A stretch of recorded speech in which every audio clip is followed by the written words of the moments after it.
Hey guys, எல்லாருக்கும் வணக்கம். நீங்கள் பார்த்துட்ருக்கிறது ATOZ இன் தமிழ். நான் உங்கள் ஜெகதீசன். இன்றைக்கி நம்ம பார்க்க போகிற வீடியோ என்ன அப்படின்னு பார்த்தீங்கன்னா, ரொம்ப நாளைக்கு முன்னாடி நம்ம சேனலில் ஃபோட்டோஷாப் சீரியஸ் ஒன்று ஆரம்பிக்கலாம் அப்படின்னு ஒரு இன்ட்ரோ வீடியோவும் வந்து போட்டிருந்தோம். ஸோ சில பல காரணங்களால் அந்த சீரியஸ் நம்மளால் தொடர்ந்து செய்ய முடியாமல் போச்சு. ஸோ இந்த சமயம், அதாவது லாக்டவுனில் எல்லோரும் வீட்டில் இருக்கிற இந்த சமயம், அந்த சீரீஸை ஆரம்பிக்கிறதுக்கு ஒரு நல்ல சந்தர்ப்பமாக இருக்கும் அப்படின்னு நான் எதிர்பார்க்குறேன். ஏன்னா எல்லோரும் வீட்டில் ஷட் டவுனில் இருக்கும்போது ஸோ இதை கற்றுக்கிறதுக்கும் அவங்க டைம் ஸ்பெண்ட் பண்ணி ஒர்க் அவுட் பண்ணி பார்க்குறதுக்கும் ரொம்பவே ஈஸியாக இருக்கும். ஸோ அதனால் இந்த ஃபோட்டோஷாப் சீரீஸை வந்து தொடர்ந்து செய்யலாம் அப்படிங்கிற மாதிரி ஒரு ஐடியா. ஸோ அதனுடைய விளைவாக முதல் வீடியோ ஏற்கனவே நம்ம போட்டிருக்கோம். ஃபோட்டோஷாப்போடைய இன்ட்ரோ, அதாவது ஃபோட்டோஷாப்பில் என்னவெல்லாம் செய்ய முடியும், ஃபோட்டோஷாப்னா என்ன அப்படிங்கிறத வந்து ஏற்கனவே நம்ம போட்டிருக்கோம். ஸோ அதை பார்க்காதவங்க மேலே ஐ பட்டனில் லிங்க் தரேன், கீழே டிஸ்கிரிப்ஷன் பாக்ஸ்லேயும் லிங்க் இருக்குது, செக் பண்ணி பாருங்கள். அதோடைய முன்னோட்டமாக வந்து ஃபோட்டோஷாப் எப்படி உருவாச்சு, ஃபோட்டோஷாப்போடைய ஹிஸ்ட்ரி என்ன அப்படிங்கிறத நம்ம இந்த வீடியோவில் வந்து தெளிவாக தெரிஞ்சுக்கலாம். ஸோ எந்த ஒரு விஷயமா இருந்தாலும் அதோட ஆணிவேர்லேருந்து ஆரம்பிக்கிறது தான் வந்து அழகு. ஸோ அதனால தான் வேண்டி இந்த வீடியோவில் வந்து ஃபோட்டோஷாப் உருவானது எப்படி, யார் அதை உருவாக்குனாங்க, ஃபோட்டோஷாப்போடைய ஃபவுண்டர் யார், இப்போது எந்த நிறுவனம் ஃபோட்டோஷாப்பை வச்சிட்ருக்கு, அது என்னென்ன பெயர்களிலிருந்து எப்படியெல்லாம் பெயர் மாற்றம் ஆகி இப்போ மேலே வந்திருக்கு ஃபோட்டோஷாப் அப்படிங்கிற எல்லா டீட்டெயிலுமே வந்து இந்த வீடியோவில் நம்ம பார்க்க போகிறோம். ஸோ அதுக்கு முன்னாடி நம்ம சேனலில் நீங்கள் இன்னும் சப்ஸ்கிரைப் பண்ணாமல் இருந்தீங்கன்னா சப்ஸ்கிரைப் பண்ணிட்டு கூடவே வர பெல் ஐக்கனும் ப்ரெஸ் பண்ணிவிடுங்க. ஸோ நீங்கள் ஃபோட்டோஷாப் கற்றுக்க ஆர்வம் உங்களுக்கு இருந்தால் ரொம்ப நல்லது. இல்லைனாலும் சிஸ்டம் வச்சுருக்கிற இல்லை லேப்டாப் வச்சுருக்கிற உங்களுடைய நண்பர்களுக்கு ஃபோட்டோஷாப், இவங்களுக்கு வந்து ஃபோட்டோஷாப் கற்றுக்கிட்டால் நல்லாயிருக்கும்னு யாரை நினைக்கிறீங்களோ அவங்களுக்கு நம்மளுடைய சேனலையும் நம்மளுடைய வீடியோஸையும் வந்து ரெஃபர் பண்ணுங்கள். ஸோ அது உங்களுக்கு பயனுள்ளமாக இருந்தாலும் சரி, அவங்களுக்கு ரொம்பவே பயனுள்ள ஒரு விஷயமாக வந்து இருக்கும். ஸோ வாங்க இன்னைக்கு கண்டென்ட்டுக்குள்ளே வந்து போயிடலாம்.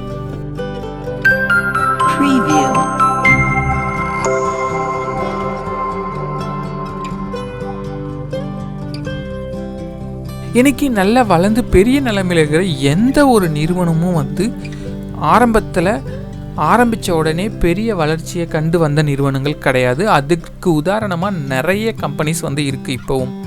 ஸோ அதே மாதிரி ஃபோட்டோஷாப்பும் அதுக்கு வந்து விதிவிலக்கு கிடையாது. ஏன்னா அந்தளவுக்கு பல நெருக்கடிகளை, பல அடிகளை வாங்கின பிறகு தான் வந்து இந்த ஃபோட்டோஷாப் நிறுவனம் வந்து மேலே ஏறி வந்திருக்கு. ஸோ அடைமொழியோடு சொல்கிற மாதிரி ஃபோட்டோஷாப் வந்து எப்போவுமே வந்து அடோப் ஃபோட்டோஷாப் அப்படின்னு தான் வந்து சொல்லுவோம். ஸோ இதிலிருந்தே நம்ம தெரிஞ்சுக்கலாம், ஃபோட்டோஷாப் வந்து இப்போதைக்கு அடோப் நிறுவனத்துக்கு சொந்தமான ஒரு சாஃப்ட்வேர் அப்படிங்கிறது வந்து இதிலிருந்தே நம்ம தெளிவாக வந்து தெரிஞ்சுக்கலாம். ஸோ இது வந்து உருவானது எப்படி அப்படின்னு பார்த்தோம்னா, இதோட ஆரம்ப காலகட்டம் அப்படின்னு பார்த்தோம்னா ரொம்பவே அடி வாங்கி தான் வந்து ஃபோட்டோஷாப்பும் மேலே ஏறி வந்திருக்கு. கிட்டத்தட்ட 1980களில் தான் வந்து ஃபோட்டோஷாப் வந்து உருவாகியிருக்கு. ஜான் கால் மற்றும் தாமஸ் கால் அப்படிங்கிற 2 பிரதர்ஸ் வந்து இந்த ஃபோட்டோஷாப்பை வந்து உருவாக்கியிருக்காங்க. ஸோ ஜான் கால் அப்படிங்கிறவர் வந்து ஒரு ஃபிலிம் இண்டஸ்ட்ரி, 2 பேருமே வந்து அமெரிக்காவை சேர்ந்தவங்க தான். ஜான் கால் வந்து ஒரு ஃபிலிம் இண்டஸ்ட்ரியில் வந்து ஒர்க் பண்ணிகிட்ருக்காரு. ஸ்டார் வார்ஸ் படம் பார்த்த எல்லாருக்குமே வந்து தெரியும், அது ஒரு நல்ல சீரியஸ். அந்த காலத்துலேருந்தே வந்து நல்ல ஒரு சீரியஸாக வந்து போயிட்டுருக்கிற ஒரு மூவி அது. ஸோ அந்த ஃபிலிம் இண்டஸ்ட்ரியில் வந்து இவர் ஜான் கால் அப்படிங்கிறவர் வந்து ஒர்க் பண்ணுறாரு. தாமஸ் கால் அப்படிங்கிறவர் வந்து மெக்சிகோவில் இருக்கிற ஒரு பல்கலைக்கழகத்தில் இமேஜ் கோடிங் சம்மந்தமான ஒரு கோர்ஸ் வந்து படிச்சுட்ருக்காரு. இப்படி இருக்கும்போது தாமஸ் கால் அப்படிங்கிறவர் வந்து ஒரு மேக் உருவாக்கின, அதாவது ஆப்பிள் நிறுவனம் உருவாக்கின ஒரு கம்ப்யூட்டரை வந்து வாங்குறாரு. அந்த காலத்தில் தொழில்நுட்ப விரும்பிகளுக்கு இது மிகப்பெரிய ஒரு வரப்பிரசாதமாகவே இருந்தது, இந்த மேக், அதாவது ஆப்பிள் நிறுவனத்துடைய கம்ப்யூட்டர். அப்படி என்ன தான் வந்து கம்ப்யூட்டர் ஒரு வரப்பிரசாதமாக இருந்தாலும் கிரே ஸ்கேன் இமேஜஸை டிஸ்பிளே பண்ணுறதுக்கு ஒரு நல்ல சாஃப்ட்வேர் இல்லாதது அந்த கம்ப்யூட்டரில் ஒரு குறையாகவே வந்து தாமஸ் வந்து பார்க்குறாரு. ஸோ தாமஸ்க்கு இமேஜிங் கோடிங்கும் வந்து ஓரளவுக்கு தெரியும். அப்படிங்கிறதால அந்த குறையை நிவர்த்தி பண்ண அவரே வந்து சொந்தமாக ஒரு கோடிங் எழுதி ஒரு சின்ன ப்ரோக்ராமும் வந்து ரெடி பண்ணுறாரு. ஸோ இதில் தான் இந்த டைமிங்கில் தான் வந்து ஜான் வந்து தன்னுடைய சகோதரரை பார்க்க விடுமுறையில் வந்து வராரு. அப்போது இந்த ப்ரோக்ராமை பார்த்துட்டு அவர் மிகவும் மலைச்சி போகிறாரு. ஏன்னா அவங்க ஃபிலிம் இண்டஸ்ட்ரியில் ரொம்பவே கஷ்டப்பட்டு செய்யக்கூடிய வேலைகளுக்கு ஈக்குவலாக வந்து இந்த சின்ன ஒரு ப்ரோக்ராம் வந்து இருந்துட்டு இருந்தது. இதனால் ஜான் வந்து தாமஸ்கிட்ட இதில் இன்னும் ஒரு சில ஆப்ஷன்ஸ் எல்லாம் ஆட் பண்ண சொல்லி கேட்குறாரு.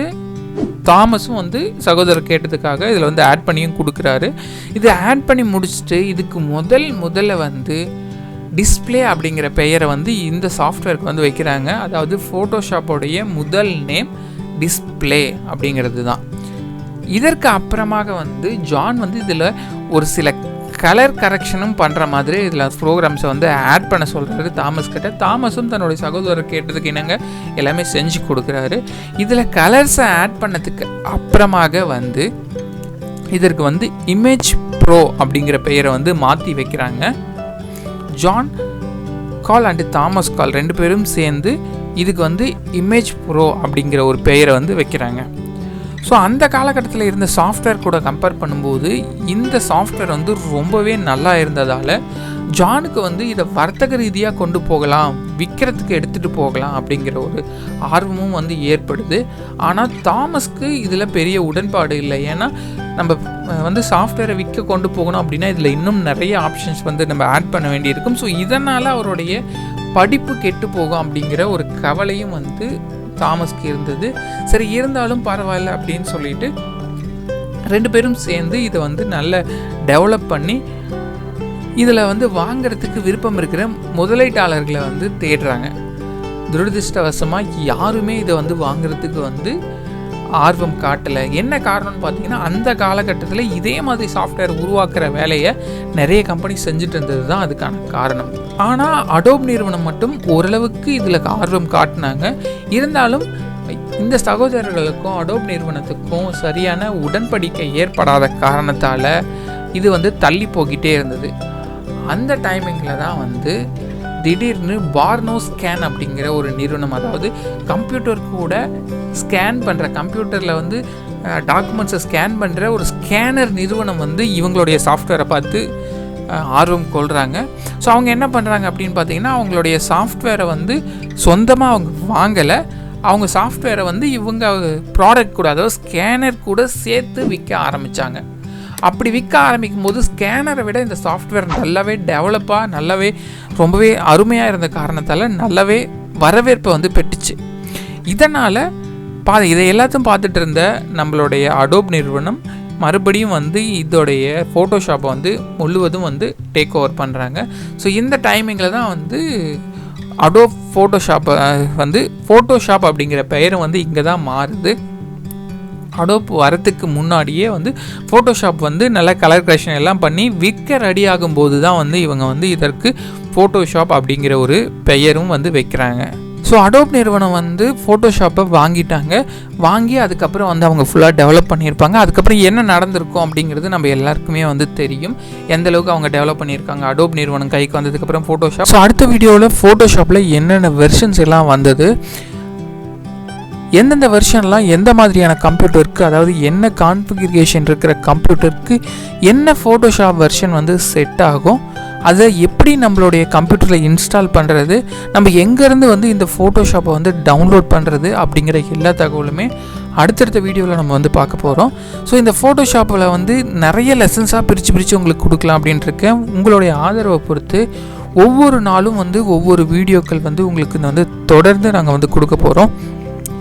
ஸோ இதுக்கு நீங்கள் பண்ண வேண்டியது எல்லாம் என்ன அப்படின்னு பார்த்தீங்கன்னா, நீங்கள் நம்மளுடைய வீடியோஸை பார்க்குறதோடு நிறுத்தாமல் ஒர்க் அவுட் பண்ணி பார்க்கணும். ஃபோட்டோஷாப்பில் நீங்கள் வந்து உங்களுடைய கம்ப்யூட்டர்லேயோ இல்லை லேப்டாப்லேயோ இன்ஸ்டால் பண்ணி அதை வந்து நம்ம போடுற வீடியோஸை நீங்கள் பார்த்துட்டு அதில் ஒர்க் அவுட் பண்ணி பார்த்தீங்க அப்படின்னா தான் வந்து உங்களால் வந்து ஒரு நல்ல ஃபோட்டோ எடிட்டராக வந்து நீங்களே ஆகலாம். ஸோ அந்தளவுக்கு ஈஸியான ஒரு விஷயம் தான் வந்து இந்த ஃபோட்டோஷாப். கற்றுக்கிறதுக்கு வந்து அவ்வளோ கஷ்டமாக இருக்காது. ஸோ ரொம்பவே ஈஸியாக ஜாலியாக கற்றுக்கலாம். உங்களுடைய ஃபோட்டோவை நீங்களே எடிட் பண்ணி பார்த்து ப்ராக்டிஸ் பண்ணி வந்து கற்றுக்கலாம். ஸோ நீங்கள் பண்ண வேண்டிய வேலை எல்லாம் என்ன அப்படின்னு பார்த்தீங்கன்னா, தயவு செஞ்சு நம்ம வீடியோவை பார்க்குறீங்க அப்படின்னா கண்டிப்பாக நீங்கள் ஒர்க் அவுட் பண்ணி பார்த்தே ஆகணும். அப்போ தான் வந்து நம்ம வீடியோவை நீங்கள் பார்க்குறதுக்கான ஒரு உண்மையான பிரயோஜனமாக வந்து இருக்கும். ஸோ தியரிட்டிக்கலாக இதை வந்து நம்ம வேடிக்கை பார்த்துட்டு இருந்தோம் அப்படின்னா இதை நம்மளால் கற்றுக்க முடியாது. ஸோ ஒர்க் அவுட் பண்ணி பார்க்குறது வந்து கம்பல்சரி. ஸோ அதனால தான் வந்து இந்த ஷடவுன் டைமை நம்ம யூஸ் பண்ணிக்கலாம் அப்படிங்கிறது இந்த டைமிங்கை யூஸ் பண்ணுறோம். ஸோ நீங்களும் இந்த ஷடவுன் டைமை யூஸ் பண்ணி ரொம்பவே சூப்பராக ஃபோட்டோஷாப் கற்றுக்கோங்க. ஸோ மேலும் அடுத்தடுத்த வீடியோஸில் எப்படி என்ன அப்படிங்கிறத எல்லா டீட்டெயிலுமே பார்க்கலாம். ஸோ தொடர்ந்து நம்மளுக்கு சப்போர்ட் பண்ணுங்கள். நம்ம சேனலை சப்ஸ்கிரைப் பண்ணாதவங்க சப்ஸ்கிரைப் பண்ணிக்கோங்க. கூடவே வர பெல் ஐக்கனையும் ப்ரெஸ் பண்ணிவிடுங்க. ஸோ உங்கள் நண்பர்களுக்கும் நம்மளுடைய சேனல் மற்றும் வீடியோஸை ஷேர் பண்ணுங்கள். மேலும் வேறு ஒரு நல்ல வீடியோவில் சந்திக்கிறேன். நன்றி, வணக்கம்.